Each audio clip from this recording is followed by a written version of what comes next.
Hello friends, कैसे हैं आप सब। आपका यूट्यूब मेरे चैनल में स्वागत है। और आज मैं मुंशी प्रेमचंद्र की कहानी विक्रमादित्य का तेगा लेकर आई हूँ। तो चलिए इसे पढ़ते हैं। विक्रमादित्य का तेगा।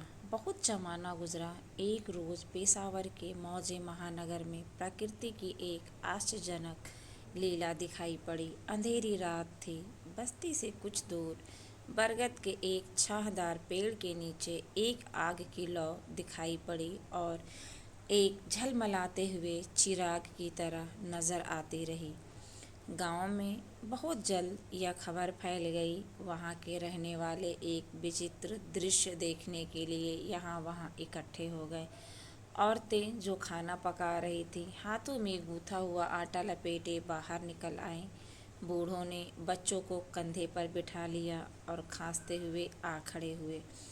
नवेली बहुएं लाज के मारे बाहर न आ सकी, मगर दरवाजों की दरारों से झांक झांक कर अपने बेकरार दिलों को तस्कीन देने लगी।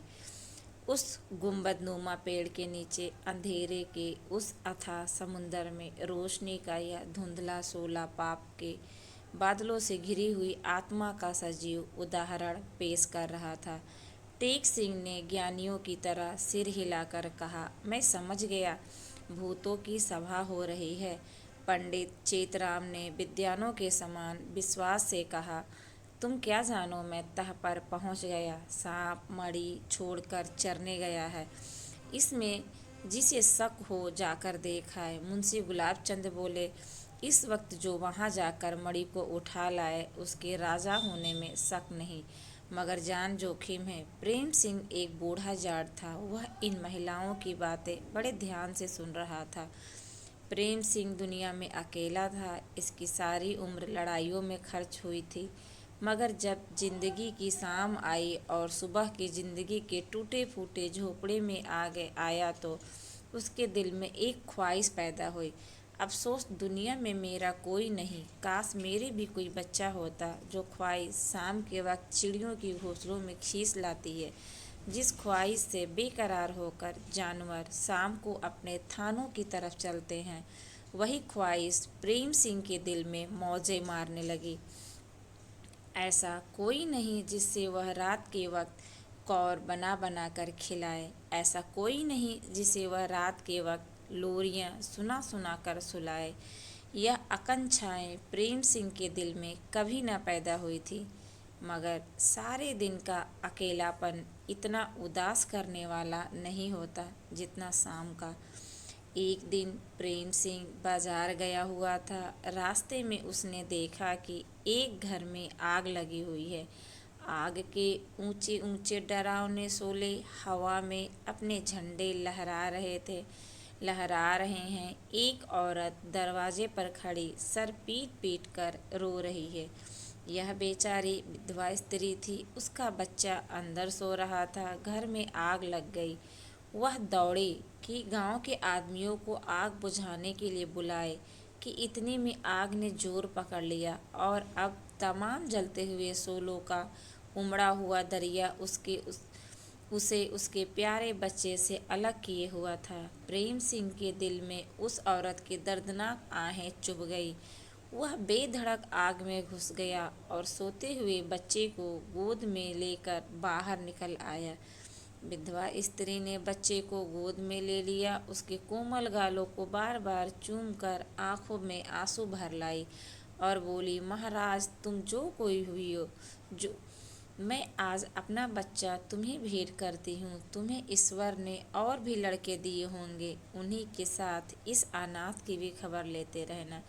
तुम्हारे दिल में दया है। मेरा सब कुछ अग्नि देवी ने ले लिया। अब इस तन के कपड़े के सिवा मेरे पास और कोई चीज़ नहीं।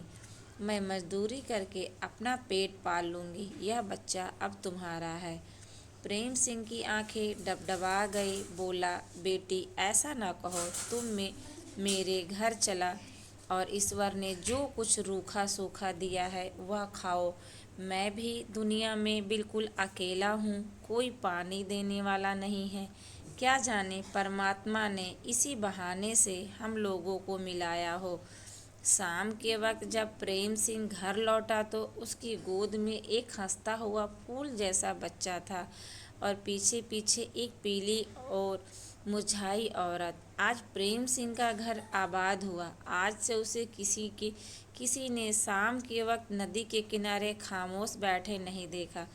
इसी बच्चे के लिए सांप की मणि लाने का निश्चय करके प्रेम सिंह आधी रात वक्त कमर में तलवार लगाए चौंक चौंक कर कदम रखता बरगद के पेड़ की तरफ चला।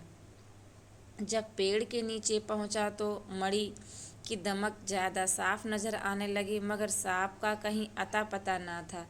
प्रेम सिंह बहुत खुश था, शायद सांप कहीं चरने गया है। मगर जब मणि को लेने के लिए हाथ बढ़ाया तो वहाँ साफ जमीन के सिवाय और कुछ भी न दिखाई दी। बूढ़े जाट का कलेजा सन्न से हो गया और बदन के रोंगटे खड़े हो गए। यकायक उसके अपने सामान कोई चीज़ लटकती हुई दिखाई दी। प्रेम सिंह ने तेगा खींच लिया और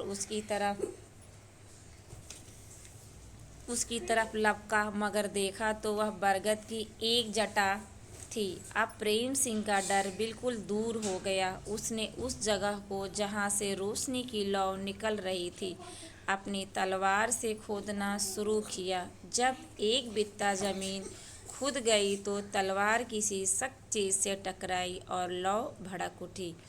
यह एक छोटा सा तेगा था, मगर प्रेम सिंह के हाथ में आते ही उसकी लपट जैसे चमक गायब हो गई।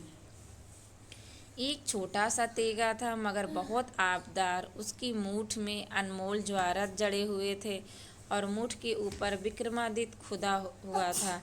यह विक्रमादित्य का तेगा था, उस विक्रमादित्य का जो भारत का सूर्य बनकर चमका, जिसके गुण अब तक घर घर गाए जाते हैं। इस तेगे ने भारत के अमर कालिदास की सोबतें देखी हैं।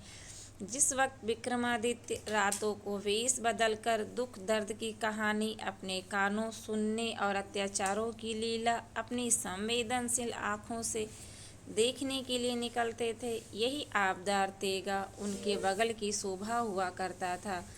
जिस दया और न्याय ने विक्रमादित्य का नाम अब तक जिंदा रखा है, उसमें यह तेगा भी उनका हमदर्द और शरीक था। यह उनके साथ उस राज सिंहासन पर शोभायमान होता था जिस पर राजा भोज को भी बैठना नसीब न हुआ। इस तेगे में गजब की चमक थी। बहुत जमाने तक जमीन के नीचे दफन रहने पर भी उस पर जंग का नाम न था। अंधेरे घरों में उससे उजाला हो जाता था। राज भर चमकते हुए तारे की तरह जगमगाता रहता। जिस तरह चांद बादलों के पर्दे में छिप जाता है मगर उसकी मध्यम रोशनी छन छन कर आती है, उसी तरह गिलाफ के अंदर से उस तेगे की किरणें नजरों के तीर मारा करती थीं। मगर जब कोई व्यक्ति उसे हाथ में ले लेता तो उसकी चमक गायब हो जाती थी। उसका यह गुण देखकर लोग दंग रह जाते थे। हिंदुस्तान में इन दिनों शेरे पंजाब की ललकार गूंज रही थी। रणजीत सिंह दानशीलता और वीरता, दया, न्याय में अपने समय के विक्रमादित्य थे। उसे घमंडी काबुल को, जिसने सदियों तक हिंदुस्तान को सर नहीं उठाने दिया था, खाक में मिलाकर लाहौर जाते थे। महानगर का खुला हुआ दिलकश मैदान और पेड़ों का आकर्षक जमघट देखा तो वहीं पड़ाव डाल दिया। बाजार लग गए, खेमे और सामियाने गाड़ दिए गए। जब रात हुई तो 25,000 चूल्हों का काला धुआं सारे मैदान और बगीचे पर छा गया और इस धुएं के आसमान में चूल्हों की आग, कंदीलें और मसाले ऐसी मालूम होती थी गोया अंधेरी रात में आसमान पर तारे निकल आए हैं। शाही आरामगाह से गाने बजने की पुरसार और पुरजोश आवाज़ें आ रही थीं। सिख सरदारों ने सरहदी जगहों पर सैकड़ों अफगानी औरतें गिरफ्तार कर ली थीं, जैसा उन दिनों लड़ाइयों में आम तौर पर हुआ करता था। वहीं औरतें इस वक्त सायेदार दरख्तों के नीचे कुदरती फर्श से सजी हुई महफिल में अपनी बेसुरी ताने आलाप रही थीं। और महफिल के लोग जिन्हें गाने का आनंद उठाने की इतनी लालसा ना थी जितनी हंसने और खुश होने की। खूब जोर जोर से कह लगा लगा कर हंस रहे थे। कहीं कहीं मनचले सिपाहियों ने स्वांग भरे थे। वहाँ कुछ मसाले और सैकड़ों तमाशियों की भीड़ साथ लिए हुए इधर उधर घूम मचाते फिरते थे। सारी फौज के दिलों में बैठकर विजय की देवी अपनी लीला दिखा रही थी। रात के 9 बजे होंगे कि एक आदमी काला कंबल ओढ़े एक बांस का सूंटा लिए शाही खेमे से बाहर निकला और बस्ती की तरफ आहिस्ता आहिस्ता चला। आज महानगर भी खुशी से ऐठ रहा है। दरवाजों पर कई कई बत्तियों वाले चौमुखे दीवार जल रहे हैं। दरवाजों के सहन झाड़ कर साफ कर दिए गए हैं। दो एक जगह शहनाइयाँ बज रही हैं और कहीं कहीं लोग भजन गा रहे हैं। काली कमली वाला मुसाफिर इधर उधर देखता भालता गांव चौपाल में जा पहुंचा। चौपाल खूब सजा हुआ था और गांव के बड़े लोग बैठे हुए इस महत्वपूर्ण प्रश्न पर बहस कर रहे थे। महाराज रणजीत सिंह की सेवा में कौन सी भेंट पेश की जाए। आज महाराज ने इस गांव को अपने कदमों से रोशन किया है तो क्या इस गांव के बसने वाले महाराज के कदमों को ना चूमेंगे। ऐसा शुभ अवसर कहाँ आते हैं। सब लोग सर झुकाए चिंतित बैठे थे। किसी की अकल कुछ काम नहीं करती थी। वहाँ अनमोल जवाहरात की कश्तियाँ कहाँ। पूरे घंटे भर तक किसी ने सर न उठाया। यकायक बूढ़ा प्रेम सिंह खड़ा हो गया और बोला, अगर आप लोग पसंद करें तो मैं विक्रमादित्य की तलवार नजराने के लिए दे सकता हूँ। इतना सुनते ही सबके सब आदमी खुशी से उछल पड़े और एक उल्हड़ सा मच गया। इतने में एक मुसाफिर कमली ओढ़े चौपाल के अंदर आया और हाथ उठाकर बोला, भाइयों वाह गुरु की जय। चेतराम बोला, तुम कौन हो। मुसाफिर, राहगीर हूँ, पेशावर जाना है। रात ज़्यादा आ गई है इसलिए यहीं लेट रहूँगा। टेक सिंह, हाँ हाँ आराम से सो, चरपाई की ज़रूरत हो तो मंगवा दूँ। मुसाफिर, नहीं आप तकलीफ़ ना करें, मैं इसी टाट पर लेट रहूँगा। अभी आप लोग विक्रमादित्य की तलवार की कुछ बातचीत कर रहे थे, यही सुनकर चला आया, वरना बाहर ही पड़ा रहता। क्या यह किसी के पास विक्रमादित्य की तलवार है। मुसाफिर की बातचीत से साफ जाहिर होता था कि वह कोई शरीफ आदमी है। उसकी आवाज़ में वह कशिश थी जो कानों को अपनी तरफ खींच लिया करती है। सबकी आंखें उसकी तरफ उठ गईं। पंडित चेतराम बोले, जी हाँ, अरसा हुआ महाराज, विक्रमादित्य का तेगा जमीन से निकला है। मुसाफिर, यह क्यों कर मालूम हुआ कि यह तेगा उन्हीं का है। चेतराम, उसकी मूठ पर उनका नाम खुदा हुआ है। मुसाफिर, उनकी तलवार तो बहुत बड़ी होगी।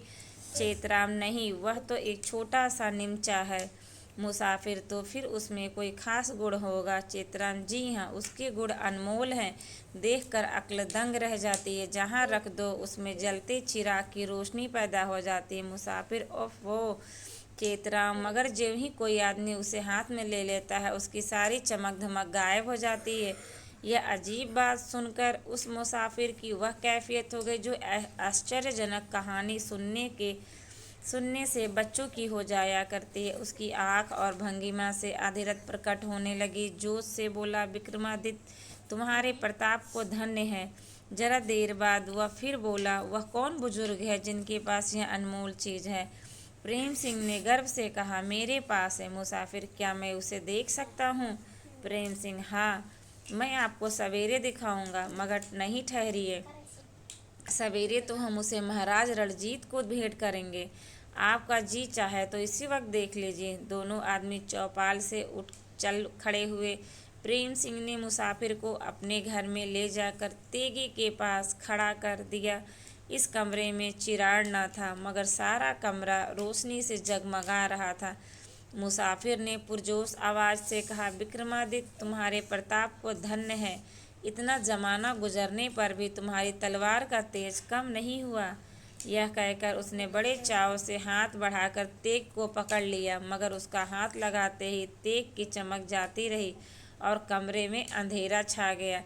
मुसाफिर ने फौरन तेग को तख्त पर रख दिया और उसका चेहरा अब बहुत उदास हो गया था।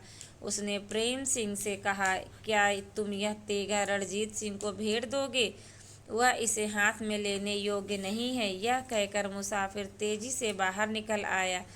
वृंदा दरवाजे पर बर खड़ी थी। मुसाफिर ने उसके चेहरे की तरफ एक बार गौर से देखा मगर कुछ बोला नहीं।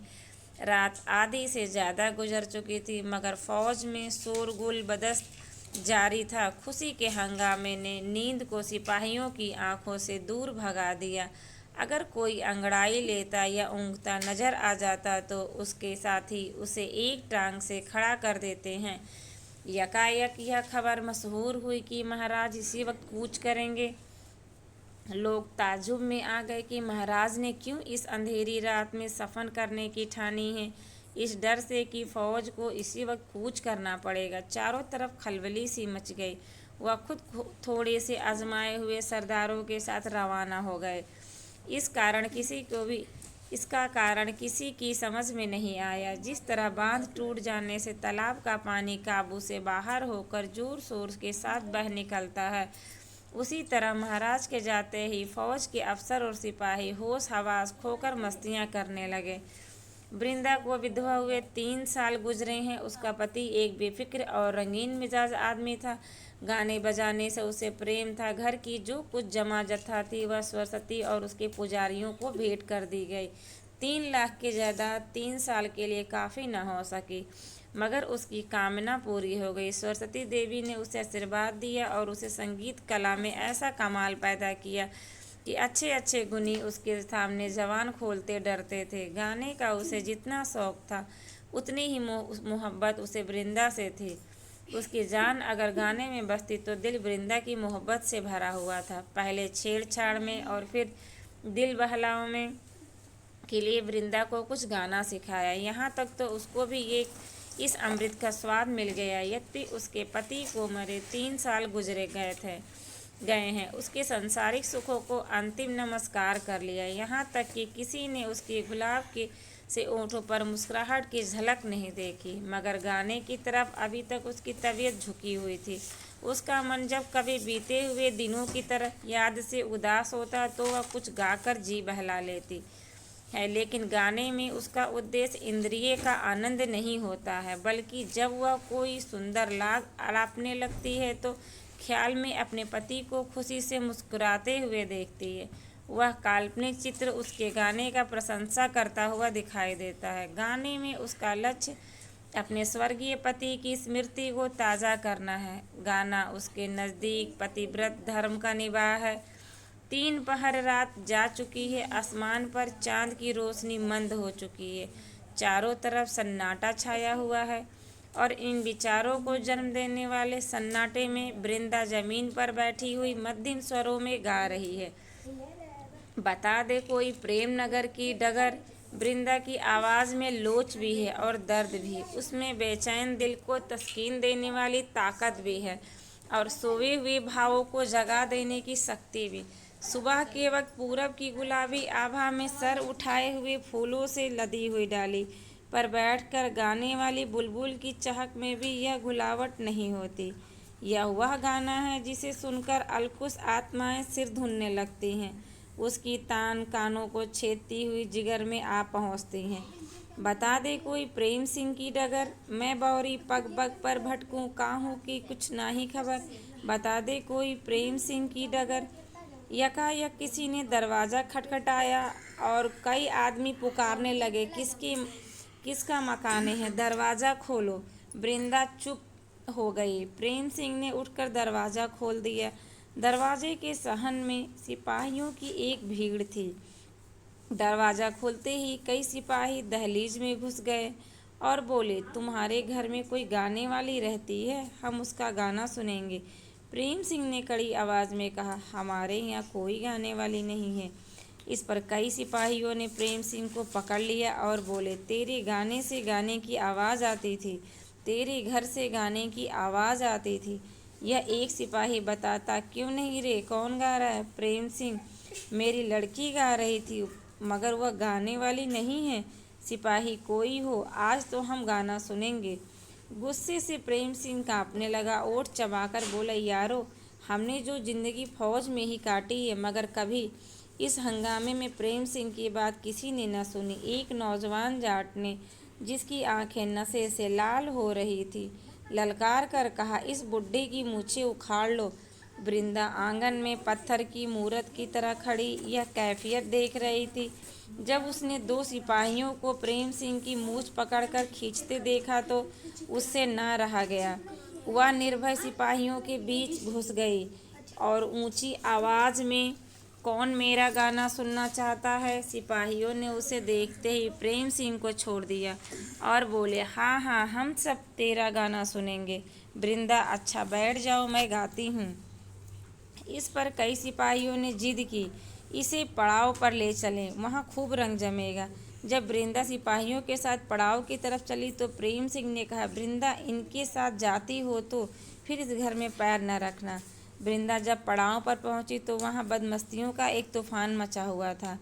विजय की देवी दुश्मन को बर्बाद करके अब विजेताओं की मानवता और सजनता को पांव से कुचल रही थी। हैवानियत का खोखार शेर दुश्मन के खून से तृप्त ने होकर अब मनोवांछित भावों का खून चूस रहा था।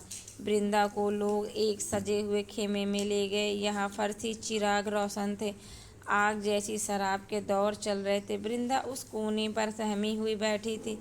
वासना का भूत तो जो इस वक्त दिलों में अपनी शैतानी फौज सजाए बैठा था, कभी आँखों की कमान से सतीत्व की नाश करने वाली तेज तीर चलाता और कभी मुंह की कमान से मर्मवेदी बाड़ों की बौछार करता।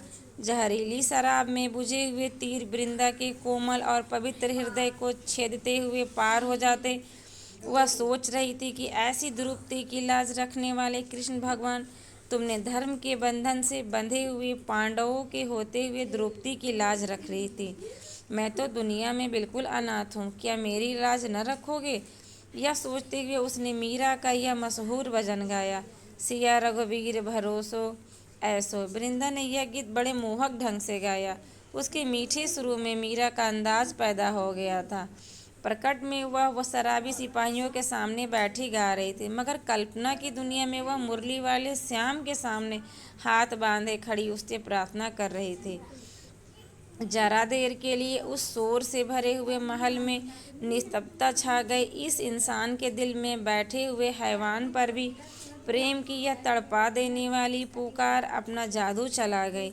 मीठा गाना मस्त हाथी को भी बस में कर लेता है। पूरे घंटे भर तक वृंदा ने सिपाहियों को मूर्तिवत रखा। सहसा घड़ियाल ने 5 बजाए। सिपाही और सरदार सब चौंक पड़े। सबका नशा हिरन हो गया। 40 कोस की मंजिल तय करनी है। फुर्ती के साथ रवानगी की तैयारियां होने लगी। खेमे उखड़ने लगे। सवारों ने घोड़ों को दाना खिलाना शुरू किया। एक भगदड़ सी मच गई। उधर सूरज निकला। इस फौज ने कूच का डंका बजा दिया। शाम को जिस मैदान का एक एक कोना आबाद था, सुबह को वहाँ कुछ भी न था। सिर्फ टूटे फूटे उखड़े चूल्हे की राख और खेमों की कीलों के निशान उस संसोक्तक की यादगार के रूप में रह गए थे। वह खेमे बाहर निकल आई। कोई बाधक न हुआ। उसका दिल धड़क रहा था, कोई आकर फिर न पकड़ ले। जब वह पेड़ों के झुरमुट से बाहर पहुंची तो उसकी जान में जान आई।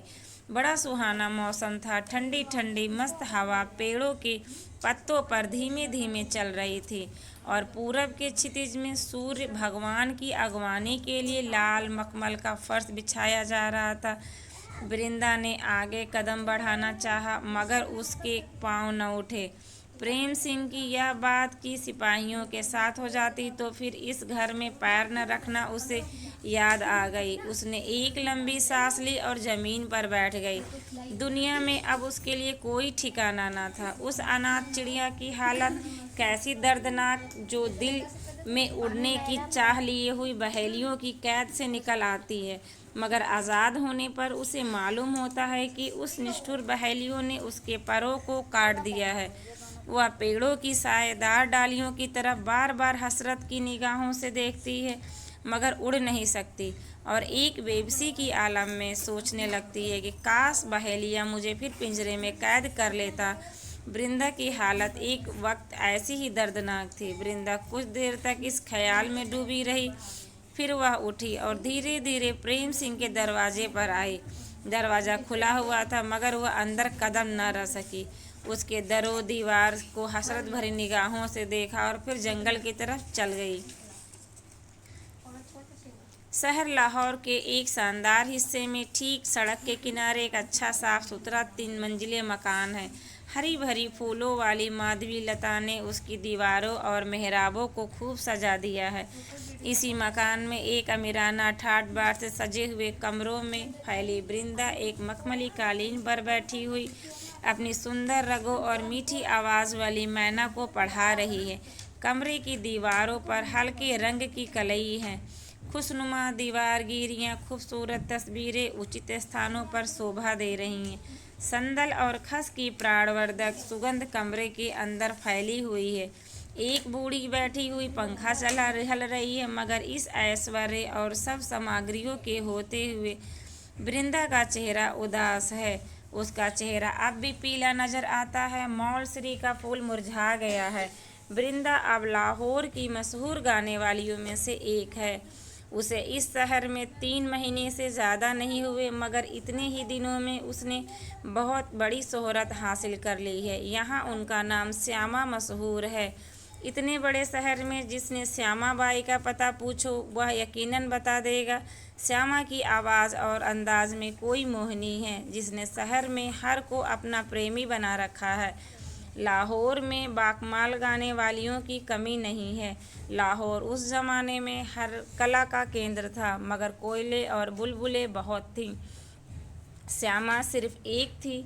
वह ध्रुपद ज़्यादा गाती थी, इसलिए लोग उसे ध्रुपदी कहते थे। लाहौर में मियाँ तानसेन के ख़ानदान के कई ऊंचे कलाकार हैं जो राग और रागनियों में बातें करते हैं, मगर श्यामा का गाना पसंद नहीं करते। वह कहते हैं कि श्यामा का गाना अक्सर गलत होता है। उसे राग और रागनियों का ज्ञान नहीं, मगर उनकी इस आलोचना का किसी पर कुछ असर नहीं होता। श्यामा गलत गाए या सही, वह जो कुछ गाती है उसे सुनकर लोग मस्त हो जाते हैं। उसका भेद यह है कि श्यामा हमेशा दिल से गाती है। जिन भावों को वह प्रकट करती है उन्हें खुद भी अनुभव करती है। वह कठपुतलियों की तरह तुली हुई अदाओं से नकल नहीं करती, उन्हें खुद भी अनुभव करती है। वह कठपुतलियों की तरह तुली हुई अदाओं की नकल नहीं करती है। अब उसके बगैर महफिलें सूनी रहती हैं। हर महफिल में उसका मौजूद होना लाजमी हो गया है।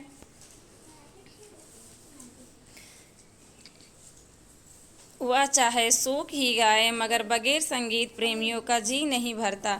तलवार की बाढ़ की तरह वह महफिलों की जान है। उसके साधारण जनों के हृदय में यहाँ तक घर लिया है कि जब अपनी पालकी पर हवा खाने निकलती है तो उस पर चारों तरफ से फूलों की बौछार होने लगती हैं।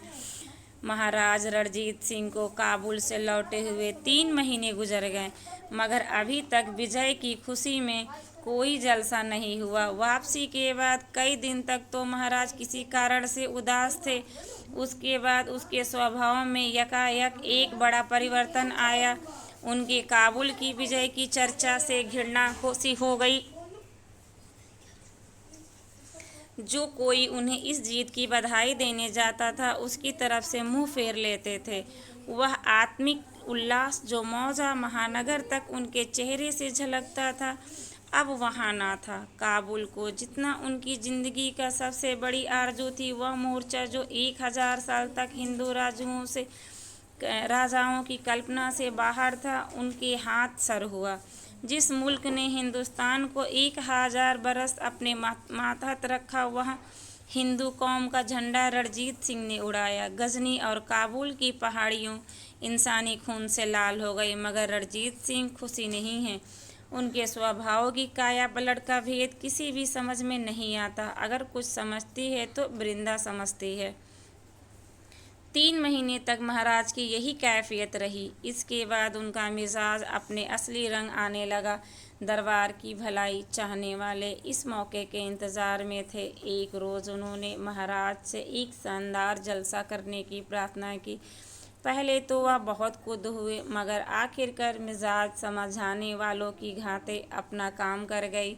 जलसे की तैयारियां बड़े पैमाने पर की जाने लगी। शाही नृत्यशाला की सजावट होने लगी।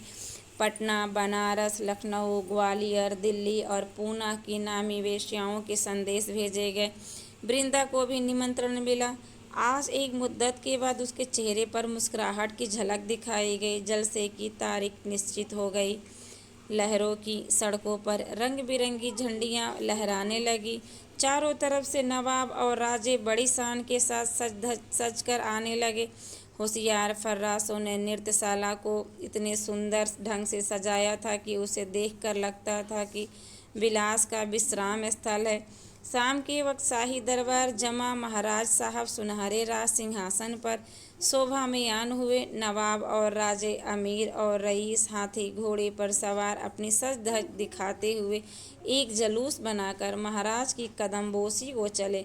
सड़क पर दोनों तरफ तमाशियों की ठाठ लगा था। खुशियों का रंग से भी कोई गहरा संबंध है। जिस आँख उठती है रंग ही रंग दिखाई देते हैं। ऐसा मालूम होता है कि कोई उमड़ी हुई नदी रंग बिरंगे फूलों की क्यारियों से बहती चली आती है। अपनी खुशी के जोश में कभी कभी लोग अभद्रता भी कर बैठते हैं। एक पंडित जी मिज़ई पहने, सर पर गोल टोपी रखे तमाशा देखने में लगे थे। किसी मनचले ने उनकी तोंद पर एक चमगादड़ चिमटा दी। पंडित जी बेतहाशा तोंद मटकाते हुए भागे। बड़ा कहा पड़ा। एक और मौलवी साहब नीची अचकन पहने हुए दुकानदार पर खड़े थे। दुकानदार ने कहा, मौलवी साहब, आपको खड़े खड़े तकलीफ होती है, यह कुर्सी रखी है, बैठ जाइए। मौलवी साहब बहुत खुश हुए। सोचने लगे कि शायद मेरे रंग रूप से रौब झलक रहा है, वरना दुकानदार कुर्सी क्या देता। दुकानदार आदमियों के बड़े पारखी होते हैं। हजारों आदमी खड़े हैं, मगर उसने किसी से बैठने की प्रार्थना न की। मौलवी साहब मुस्कुराते हुए कुर्सी पर बैठे, मगर बैठते ही पीछे की तरफ लुढ़कते हुए नीचे बहती हुई नाली में गिर पड़े। सारे कपड़े लथपथ हो गए। दुकानदारों को हजारों की खरी खोटी सुनाई और बड़ा कहा पड़ा। कुर्सी 3 ही टांग की थी। एक जगह कोई अफीमची साहब तमाशा देखने आए हुए थे। झुकी हुई कमर, पोपला मुंह, छिद्रे छिद्रे सर के बाल और दाढ़ी के बाल मेहंदी से रंगे हुए थे। आंखों में सुरमा भी था। आप बड़े गौर से सैर करने लगे।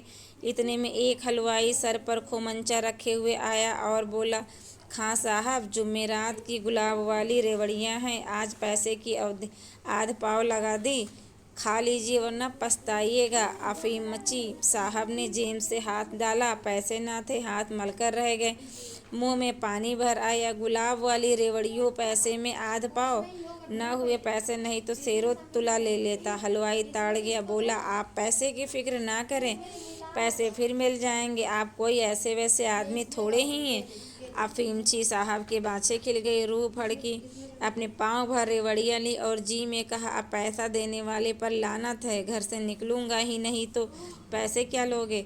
अपने रुमाल में रेवड़ियाँ ली और आशिक के दिल में सब्र कहा, मगर ज्यों ही पहली रेवड़ी जबान पर रखी कि तिलमिला गए। पागल कुत्ते की तरह पानी की तलाश में इधर उधर दौड़ने लगे। आँख और नाक से पानी बहने लगा। आधा मुंह खोलकर ठंडी हवा से जबान की जलन बुझाने लगे। जब होश ठीक हुए तो हलवाई को हजारों गालियाँ सुनाई। इस पर लोग खूब हंसे। खुशी के मौके पर ऐसी शरारतें अक्सर हुआ करती हैं।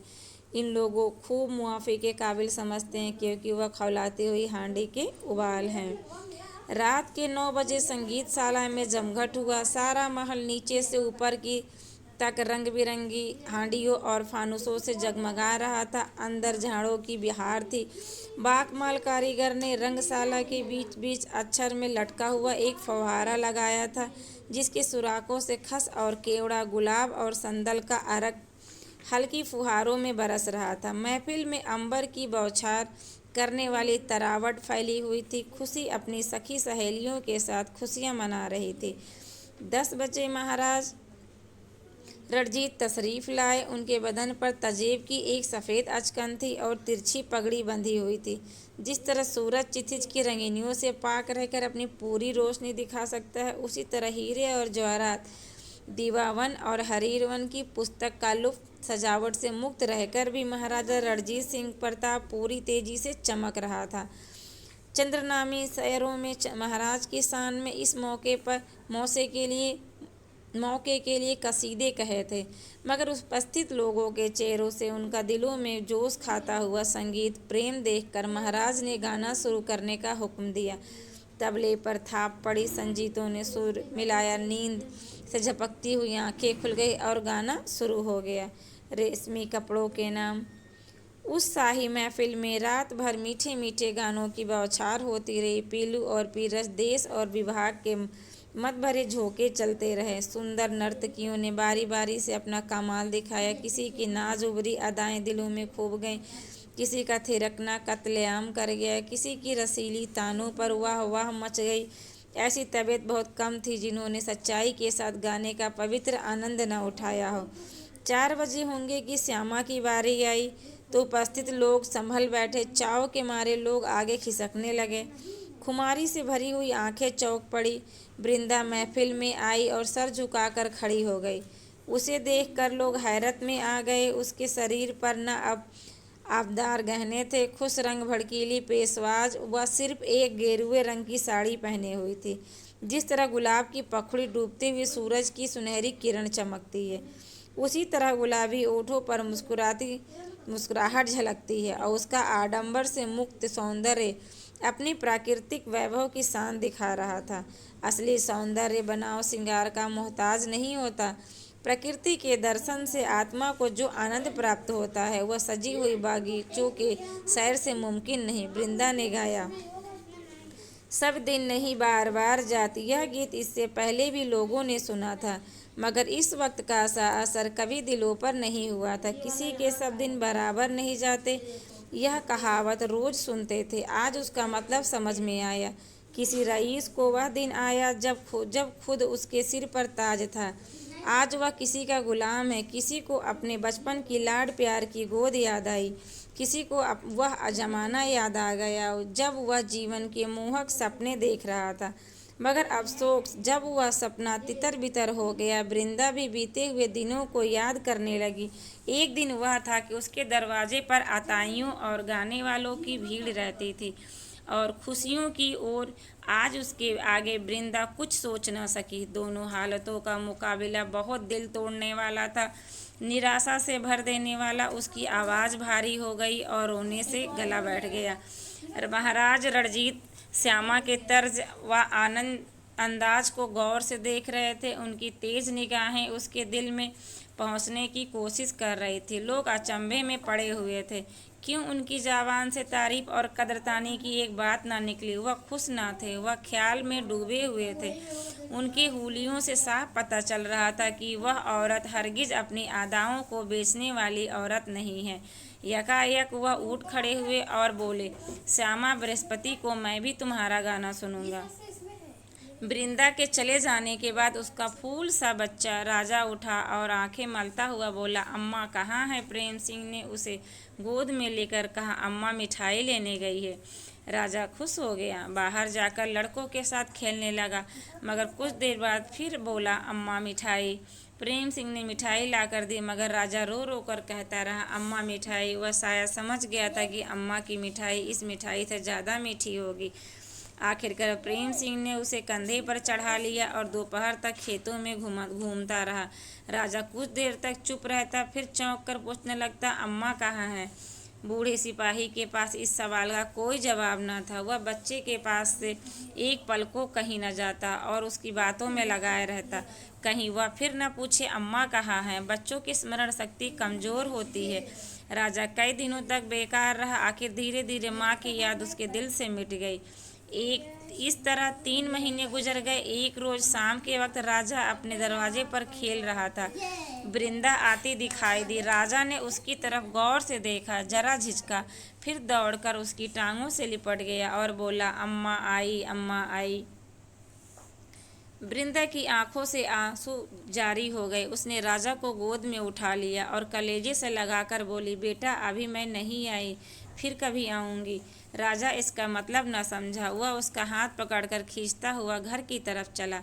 माँ की ममता वृंदा को दरवाजे तक ले गई, मगर चौखट से आगे न ले जा सकी। राजा ने बहुत खींचा, मगर वह आगे न बढ़ी। तब राजा की बड़ी बड़ी आंखों में आंसू भर गए, उसके होंठ फैल गए, वह रोने लगा। प्रेम सिंह उसका रोना सुनकर बाहर निकल आया तो देखा वृंदा खड़ी है।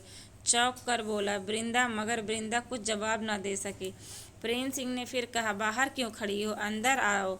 अब तक कहाँ थी? वृंदा ने आंसू पोंछते हुए जवाब दिया, मैं अंदर नहीं आऊंगी। प्रेम सिंह ने फिर कहा, आओ आओ, अपने बूढ़े बाप की बातों का बुरा न मानो। वृंदा, नहीं दादा, मैं अंदर कदम नहीं रख सकती। प्रेम सिंह, क्यों? वृंदा, कभी बताऊंगी। मैं तुम्हारे पास वह तेगा लेने आई हूँ। प्रेम सिंह ने अचरज से जाकर पूछा, उसे लेकर क्या करोगी? वृंदा, अपनी बेइज्जती का बदला लूंगी। प्रेम सिंह, किससे? रणजीत सिंह थे। प्रेम सिंह जमीन पर बैठ गया और वृंदा की बातों पर गौर करने लगा और फिर बोला, वृंदा, तुम्हें मौका क्यों कर मिलेगा? वृंदा, कभी कभी धूल के साथ उड़कर चींटी आसमान तक पहुंचती है। प्रेम सिंह, मगर बकरी शेर से क्यों कर लड़ेगी? वृंदा, इस तेगे की मदद से। प्रेम सिंह, इस तेगे ने कभी छिप कर खून नहीं किया। वृंदा, दादा, यह विक्रमादित्य का तेगा है, इसने हमेशा दुखियारों की मदद की है। प्रेम सिंह ने तेगा लाकर वृंदा के हाथ में रख दिया। वृंदा उसे पल्लू में छिपाकर जिस तरह से आई थी उसी तरह चली गई। सूरज डूब गया। पश्चिम के क्षितिज में रोशनी कुछ कुछ निशान बाकी था और भैंसें अपने बछड़े को देखने के लिए चरगाहों से दौड़ती हुई आवाज़ से मिमियाती चली जाती थी।